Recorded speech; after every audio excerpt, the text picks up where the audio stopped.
dear students, to this another lecture on monarchical system in UK. The focus of this lecture will be on some of the objectives like to define monarchy and its types. Another, to have understanding about monarchy as a tradition and modern constitutional monarchy. Then to understand monarchy in United Kingdom and also what are the benefits and disadvantages of constitutional monarchy. So dear students, let's first see what is monarchy and what are its types. A monarchy is a form of government in which a person, the monarch, is head of state for life or until abdication. Until the 20th century, the most common form of government was the monarchy. The authority and political legitimacy of monarchy may vary from largely symbolic, restricted, and autocratic. It can expand across the domains of judicial, legislative, and executive. The succession of monarchs is, in most cases, hereditary, often building dynastic periods. Monarchy is the oldest form of government in the United Kingdom. In a monarchy, a king or queen is head of state. The British monarchy is known as a constitutional monarchy. This means that while the sovereign is head of state, the ability to make and pass legislation resides with an elected parliament. Now, let's see what is constitutional monarchy.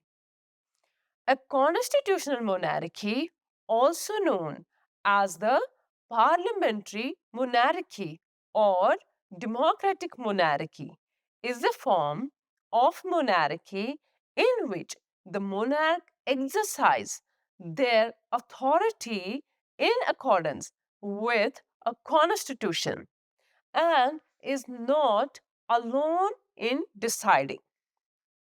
Absolute monarchy and constitutional monarchy are different.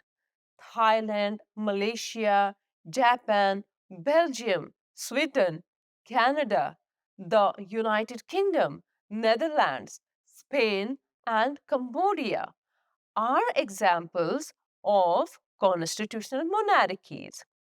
In these countries, the monarchs retain significantly less personal discretion in the exercise of their authority.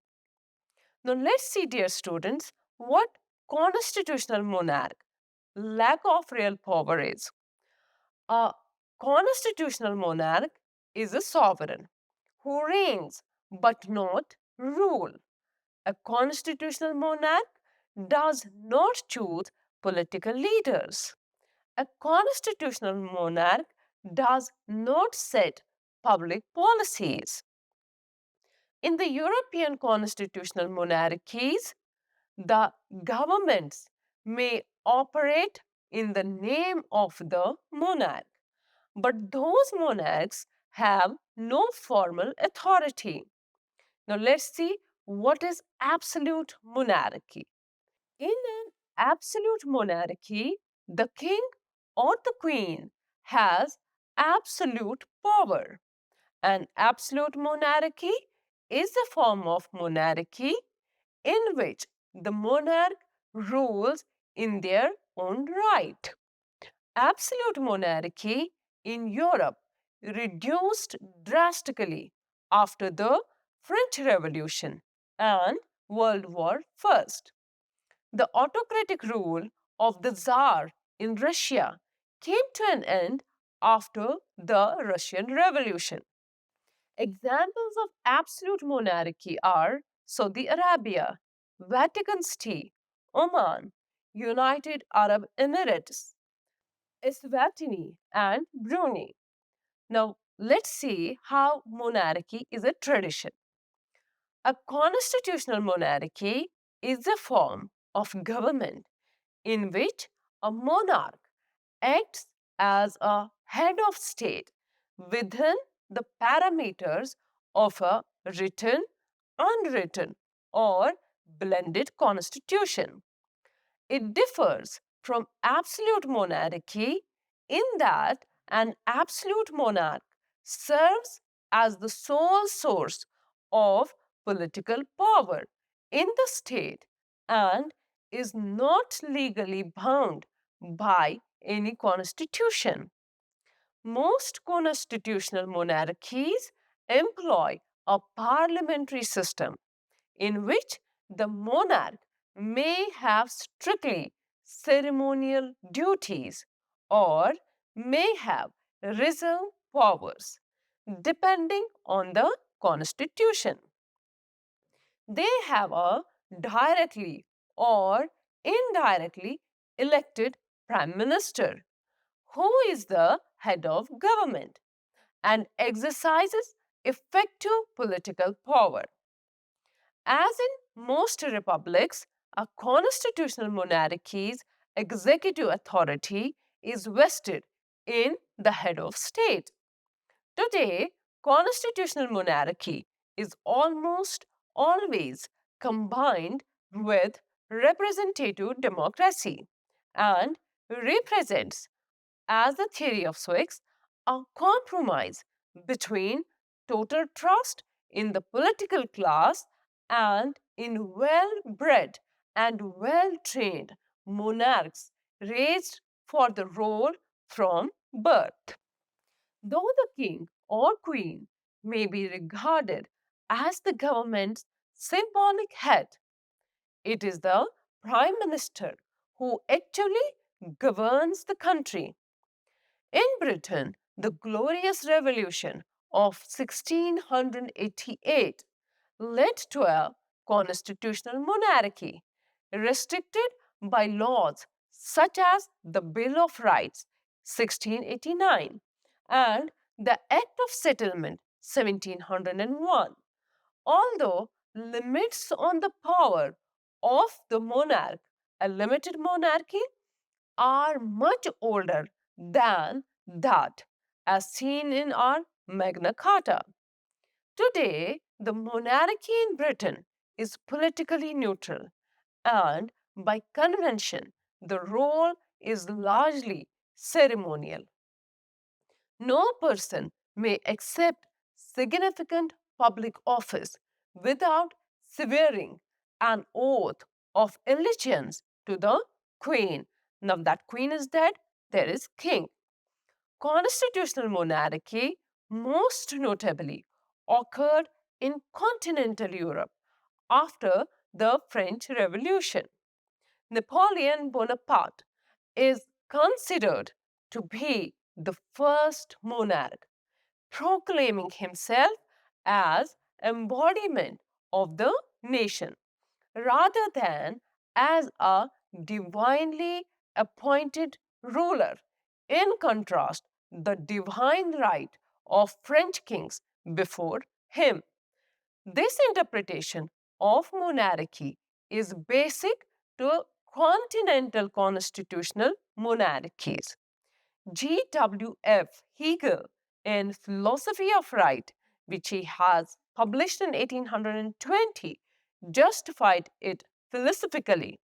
According to it, well, with evolving contemporary political theory and with the Protestant church view of natural law, Hegel forecast a constitutional monarch of limited powers, whose function is embodying the national character and constitutional continuity in emergencies. But the development of constitutional monarchy in Europe and Japan. Moreover, The ceremonial office of president, for example, European and Israeli parliamentary democracies, is a contemporary type of Hegel's constitutional monarch, whether elected or appointed. Yet his forecast of the form of government suitable to the modern world might be perceived as prophetic. The Russian and French presidents, with their stronger powers, might be Hegelian, yielding power suited to the national will embodied. The present concept of constitutional monarchy developed in the United Kingdom, where it was the democratically elected parliaments and their leader, the prime minister, who had become those who exercised power, with the monarchs voluntarily ceding it and contenting themselves with the titular position. Now, dear students, let's see what is the modern constitutional monarchy. As originally conceived, a constitutional monarch was quite a powerful figure, head of the executive branch, even though his or her power was limited by the constitution and the elected parliament. Some of the framers of the US Constitution may have conceived of the president as being an elected constitutional monarch, as the term was understood in their time, following Montesquieu's account of the separation of powers. In many cases, even the monarchs themselves, while sit at the very top of the political and social hierarchy, were given the status of, and I quote, servants of the people, unquote, to reflect the new egalitarian view. Now, following the unification of Germany, Otto von Bismarck rejected the British model in the kinds of constitutional monarchy established under the constitution of the German Empire, which Bismarck inspired. The Kaiser retained considerable actual executive power, and the prime minister needed no parliamentary vote of confidence and ruled solely by the imperial mandate. However, this model of constitutional monarchy was discredited and abolished following Germany's defeat in the First World War. Later on, fascist Italy could also be considered as a constitutional monarchy of a kind, in the sense that there was a king as the titular head of state, while actual powers was held by Benito Mussolini under our constitution. This eventually discredited the Italian monarchy and led to its abolition in 1946. After the Second World War, surviving European monarchies almost invariably adopted some variant of the constitutional monarchy model, originally developed in Britain. In present terms, the difference between a parliamentary democracy, that is, a constitutional monarchy, and one that is a republic, is considered more a difference of detail than of substance. In both cases, the titular head of state, monarch, or president serves the traditional role of embodying and representing the nation, while the actual governing is carried out by an elected prime minister.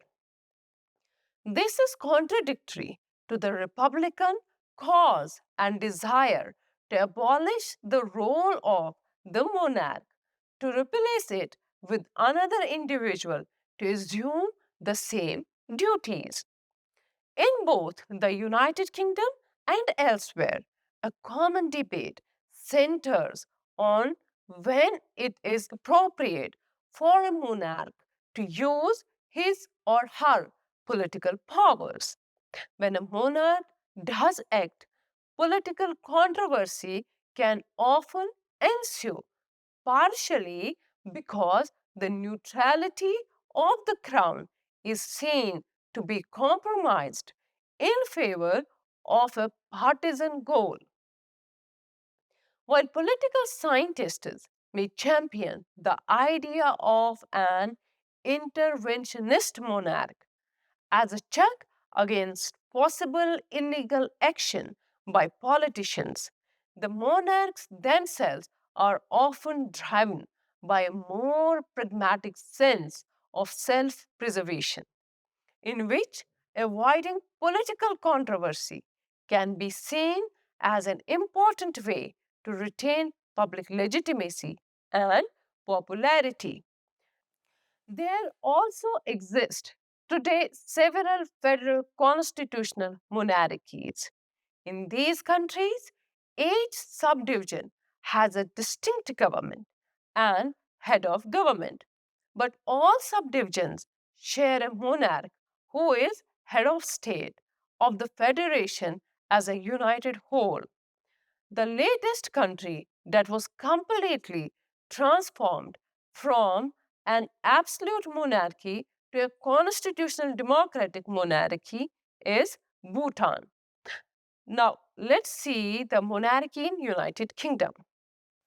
United Kingdom is a constitutional monarchy with symbolic ceremonial leadership of the monarchy, while real powers are exercised by the government led by the Prime Minister. The crown is the visible symbol of the executive power. However, the king or queen only reigns but does not rule. These powers are actually exercised by the cabinet of the Prime Minister. The cabinet is collectively responsible to the parliament for its actions and ultimately to the electorate. Hence, what Great Britain has is a constitutional monarchy. The distinction between the crown and the king is the distinction between the monarchy as an institution and the monarch as a person. In other words, the king is a person, whereas the crown is an institution. The king is mortal, whereas the crown is immortal. This is clearly expressed by popular statement in the Great Britain that the king is dead. Long live the king. It means that the person who occupied the throne is dead, but institution of kingship survives. The parliament is a bicameral legislature. That is, it has two houses or chambers, means the House of Commons and the House of Lords. In most of the liberal democracies, the legislature is bicameral in order to provide institutional checks and balances on the legislative power. For example, the Indian Parliament, American Congress, etc. However, unlike the American and Russian practices, the upper house in Britain is not an elected body comprising of elder statesmen on account of their expertise, religious authority, and traditional hereditary status. The House of Lords has less democratic legitimacy than the Commons, as the seats are in now largely hereditary. Like the Canadian upper house, it's completely non elected. The Parliamentary Acts of 1911 and 1949 brought decisive decline in the powers of the House of Lords, as they were deprived of the legal right to amend money bills, and their power to delay the legislative bills of the Commons was reduced too by limiting it to 1 year, that is, two parliamentary sessions alone, which too is rarely exercised. The upper chamber still serves useful functions because it can initiate legislations, must pass the bills, although their rejection can be overruled by the House of Commons, can debate controversial issues as they have more time for it and less to lose in terms of electoral support. It acts as a space for pluralistic interest groups to lobby and extract concessions from commons at times. However, apart from the church members, most of the other members belong to either of the major political parties. Some are independent too, and therefore are instrumental in introduction and passage of certain legislations. Contrary to its proclamation, the Labour Party government of Tony Blair did not abolish the upper chamber, as there was no final consensus on new forms that it could take. In Britain, every bill has to go through a process of approval by the three entities, that is, the House of Commons, the House of Lords, and the Crown, in order to become a statute or an Act of Parliament, especially since the Glorious Revolution of 1688.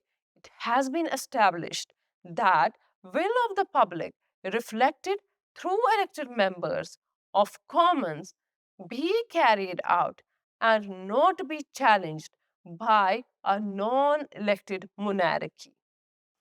Royal legislation through proclamation or ordinances too was done away with during the reign of Edward VI. The last instance of a monarch challenging the legislative authority of Parliament was in 1707, when the Queen vetoed the Scotch Militia Bill.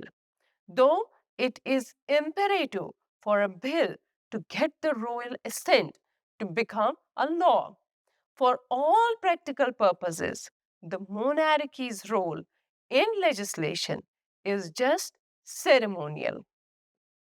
But in accordance to convention and tradition, annual state opening of parliamentary session is addressed by the Queen.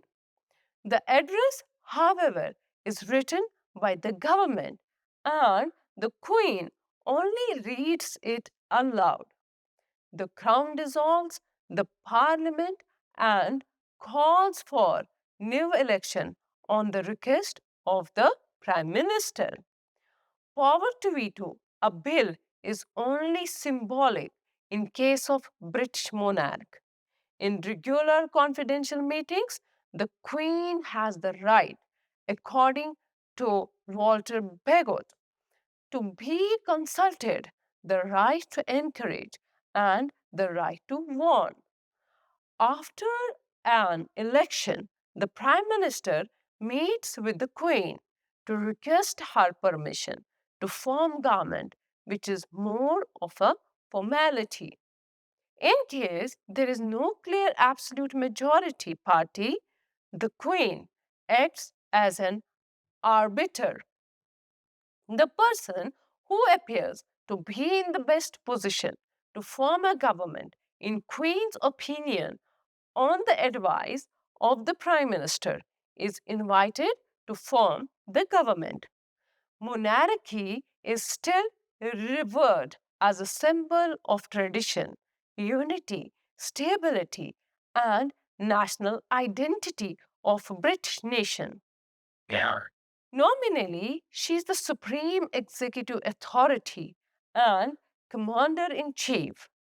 Being the head of the Commonwealth, she also symbolizes a continuity of relations with the erstwhile colonial countries.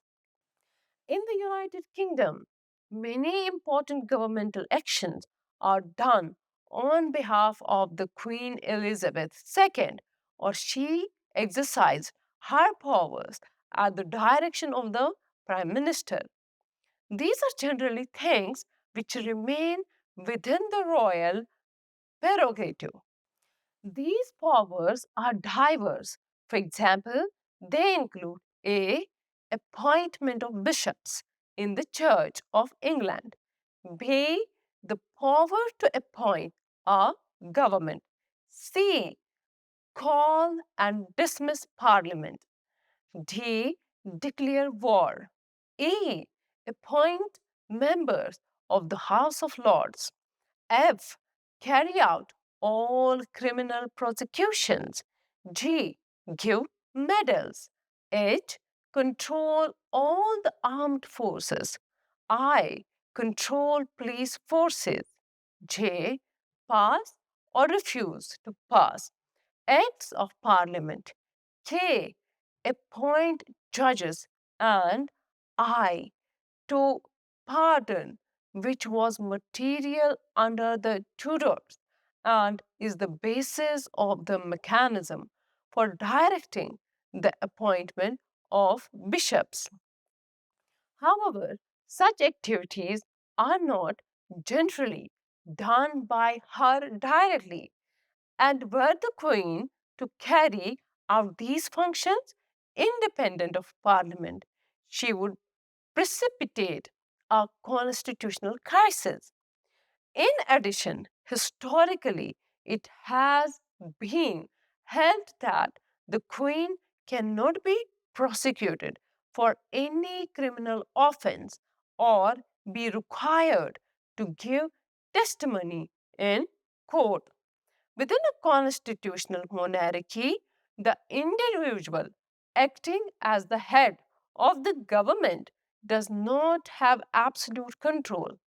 Instead, the monarch must exercise their authority according to the instructions provided by our constitution. The Constitution may be a formal document, but it could also be an unwritten set of stipulations that must be followed. A constitutional monarchy can offer zero formal authority, like it does in Japan. It may also offer the monarch a substantial amount of discretion when governing, like it does in Morocco. The primary benefit of a constitutional monarchy is that it provides governing continuity. Instead of relying on a peaceful transition of power between different political parties, there is stability in knowing who the next monarch will be when the current individual steps away from their governing power. The primary disadvantage of a constitutional monarchy is that it requires individuals to be in a position of political power, even if that is not what they want to do. Monarchs gain their position by a rule of succession, so there is no guarantee that the next monarch will be fair, just, or interested in the position. There is little that the public can do to remove a disinterested monarch from power. Here are some additional constitutional monarchy advantages and disadvantages to think about and discuss. Advantages of constitutional monarchy. First, it provides continuity to the government. A constitutional monarchy gets to benefit from two types of government structures. The people are given the power to elect their representatives, including a prime minister or an equivalent position like in the United Kingdom. At the same time, there's a level of continuity to the government which also applies. A line of succession is in place so that all parties know who the next monarch will be should something will happen to the current one. Second, it provides a system of checks and balances. A constitutional monarchy creates a system of checks and balances that prevents one governing body or individual from obtaining too much power. This makes it necessary for compromise and negotiation to be part of the legislative process. Without this system, the monarch could simply rule by decree alone. Third, it retains a cultural identity. Monarchies have been an important part of human history. The kings and queens of the past are an integral part of the national identity for countries that have embraced this form of government. Being interested in a royal family is more than pop culture. It is a way to feel connected with other people, express patriotism, and take pride in whom that person is and what they do. Fourth, the government can offer enhanced security. One of the biggest threats to our government isn't from foreign enemies, it comes from domestic dissent. Since 2010, there have been 30 plus coups and attempted coups of governments around the world. By having a constitutional monarchy in place, there is an enhanced level of security for the general population because there are fewer opportunities to create a domestic uprising against the government. It is a government for the people, and that makes it easier for the people to support the government, even if they disagree with what it is doing. Fifth, the monarch is a constitutional monarchy, is apolitical. The goals of the monarch in a constitutional monarchy is to stay neutral. Their job isn't to make the head of the government look great or look bad. The monarch gets out of the way of most political processes to focus on building up the reputation of the country instead.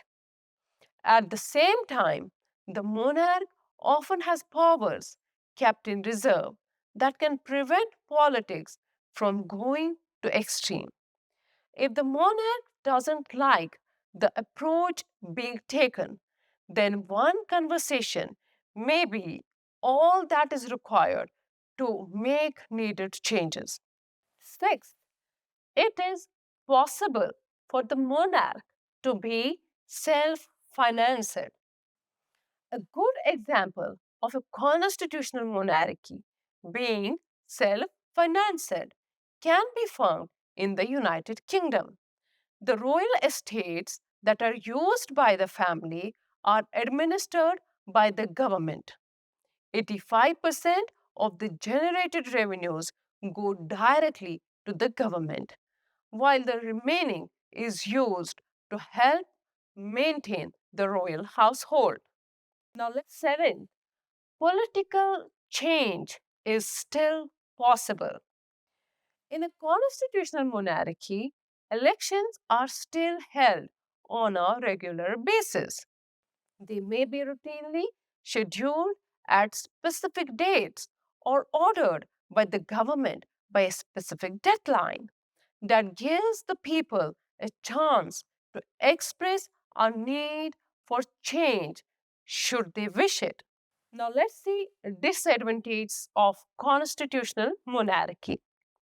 First, it can be a costly form of government. In many constitutional monarchies, the individual in power often pulls a hefty income, sometimes with very little responsibility to earn their salary. Some monarchs are even exempt from paying taxes. In a 2003 report by the Telegraph, the Emperor of Japan spends more than $200 million in public money annually. This includes having 4 doctors on a call at all times, 5 wardrobe attendants, and 11 people who help with Shinto rites.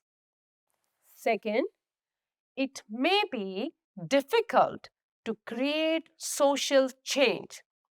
No matter how limited or expensive the power of a monarch may be because of a constitution, there is still another layer of government that must be consulted before decisions must be made. If the monarch disagrees with an idea, then it may mean taking the entire thing back to square one. Using the United States as an example, imagine the president being forced to consult with a monarch before being able to sign legislation into law. That is the reality of a constitutional monarchy. Third, the system tends to be slow. A constitutional monarchy tends to be a very slow form of governing because there are ministers, senators, representatives, and other politicians involved in decision making events. The monarch is often required to consult with all parties, groups, and members before moving forward with a decision that can make the government become unresponsive during critical situations. Even if a prime minister is placed in charge of daily decisions outside of the monarch's influence.